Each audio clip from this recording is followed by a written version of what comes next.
Thanks for coming today. It's an exciting day, not only to talk about the extension for Jordan Kyrou, but also to see our prospects out there and know that we're just a couple hours away from getting on a flight to Traverse City to see some hockey again. And before I start, I hope everybody had a great summer, and we're excited about this season. And the news of the day, I guess, was Jordan Kyrou's agreeing to terms and signing yesterday. We're excited to have a player of his caliber locked up for the meat of his career, coming in as a high draft choice. What he did in junior hockey, Ontario Player of the Year, won a World Championship. Came in, was a good player in the American League as he honed his craft coming here last year and being over a point a game player. We're excited to have that done with Robert Thomas.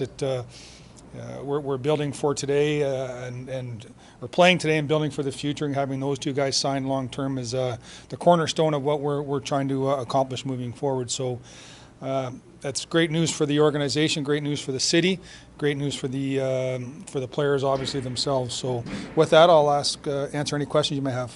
How important is it for the team and the organization just to have Kyrou out of the way before the season starts? Well, I think it was. I talked to both players at the end of last year, and I told them that they were going to be our priority this summer. Both players, I don't want to say played ball, but they took bridge deals, and our cap situation is our cap situation with a flat cap. They took 2-year contracts, and with the understanding that if they did their job, we would do our job. And within a year, I realized they were doing their job. Being top players on our team at 22 and 23. When you look at the other players around the league that are signing these deals, maybe coming out of entry level, there's more prove it to their contracts than our contracts. Our guys have proved it. When you look at all the guys that signed for 7.5 to 8.5, none of them are point a game players, or very few are point a game players. They're on the if come and hope. We have a little bit of that with our guys, but less than I think some of those other contracts. And that's why the bridge deals are important for us, is to gain a little bit more information. But when you're coming out of a bridge deal, you have to make that decision if you want to commit long term. If not, they're just a year or two away from free agency, and then all the leverage certainly changes to the players. Knowing that, another year I can see what 31 other teams think of me, and I can always come back. But we wanted to get ahead of that, and they wanted to be part of our team now and moving forward. Some other players around the league have been signed with a year to go in their current contract, but specifically for Thomas and Kyrou, what in your mind told you, I'm ready to commit to these guys long term? Well, I think it went back to the conversation when they took those bridge deals. We were in a situation where we were cap strapped, like a number of teams, and they took those contracts, and not only to take them, they certainly outperformed those contracts last year by a wide margin. And we're hoping they outperform those contracts by a wide margin again this year. And then they'll be paid fairly moving forward. And then also there's a hope and a belief that in a year or two, the salary cap is going to take a big jump. And then if it continues to jump like it did prior to that, that's $3, $4, $5 million a year. We could be at $100 million before we know it here in the salary cap when these guys are 2-3 years into the deal. So it's a projection on the cap. It's a projection that we believe these players are going to continue to maintain their level and get better. And doing it a year in advance gave us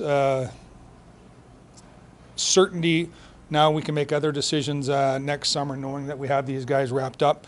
If we wait till next summer and you don't get them signed in July or even in August, then you don't know really where you can spend your other money without being subject to an offer sheet, subject to something that you don't want to deal with. So they were priority players for us. They knew it. We were up front with them on why we thought they were priority players, and now, I lobbed the ball back to them to earn their money.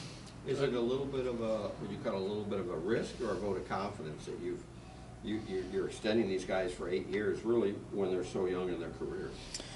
Well, I think there is risk. There's always risk. But when you look at the number of players that are getting extended like this after 2 years of service or 3, These guys have 4 years of service, so there's less risk, I think, than other teams are taking, but there's always risk. There's risk of injury, there's risk of poor play, there's risk of not getting along with the manager, not getting along with the coach. There's always risks out there, but there's a belief that I have in these two players that they're going to be the pillar of what we build around. Doug, you did this back with Petro back in the day and with Vladdy, so do you kind of view these two in the same light, that they can go down the same path? Both of those were a little bit different because they were out of entry level. I think we're both second team All-Stars. They were just more advanced than these two players coming out of entry level. And they got those deals without the bridge. This is more like a Schwartzy deal with the bridge and then signing them after. But these are cornerstone players for us. You don't commit, you don't have an ownership willing to commit that type of money if there's not a belief that these guys can grab the flag and lead the charge. Are you trying not to play favorites by giving them the same deal? Well, a year ago we recommended they take the same deal, so this time it seemed only fair, quite honestly. And their year last year, they're different players. Kyrou's a dynamic skater, a one-shot offense. He can create out of nothing. Robert Thomas is a 200-foot player that's got exceptional passing skills, but maybe more well-rounded as of today on the defensive side of it. So, what Jordan does is very difficult to do in this league, and what Robert does his balanced play is hard to find too. So they're different players, but they are tied together. They've been tied together, quite honestly, since we drafted Kyrou or Robert Thomas after they went and played in the World Junior together. They've been at these development camps, and that's an exciting thing for me as a manager, is talking to some of these young players that are here and say, okay, well, Kyrou and Thomas were in your spot 5 and 6 years ago. Now look at them today. It's on you to get that, to make us make these decisions, whether it's a Bolduc or Neighbors or any player that we might not know about right now, thinking that has that ceiling, they might show us. Obviously, Kyrou showed up when he made the NHL. He was super fast, could score.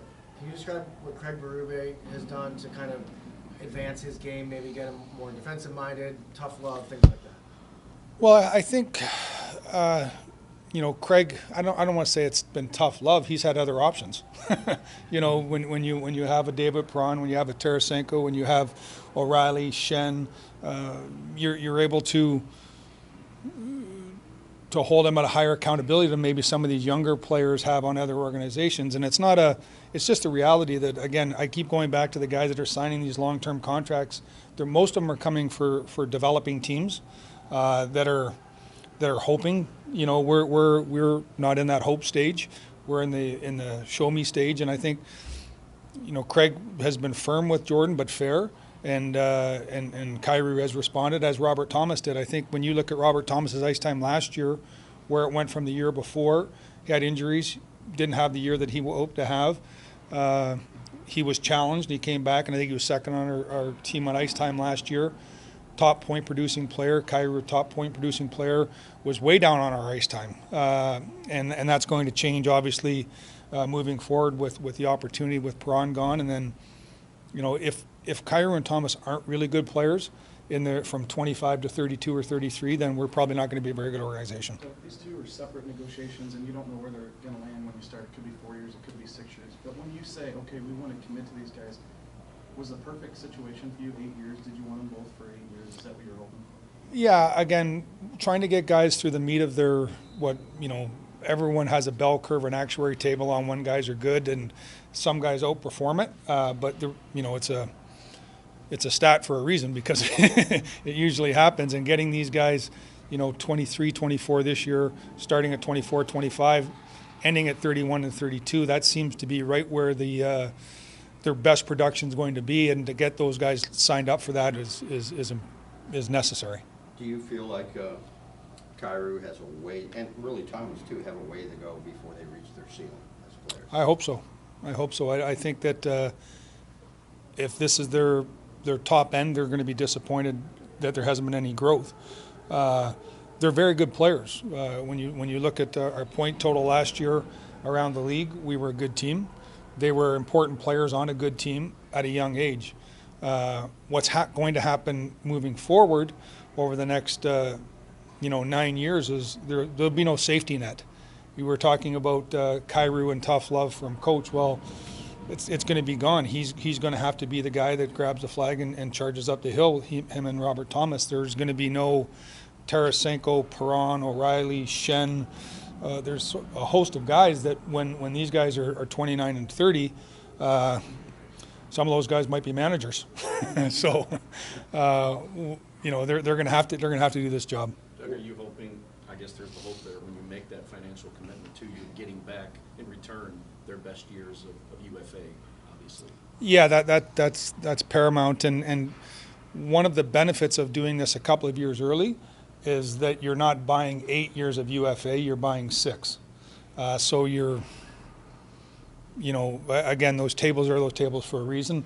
33 and 34 is not as good as 28 and 29. And so the less you have to get into those out years.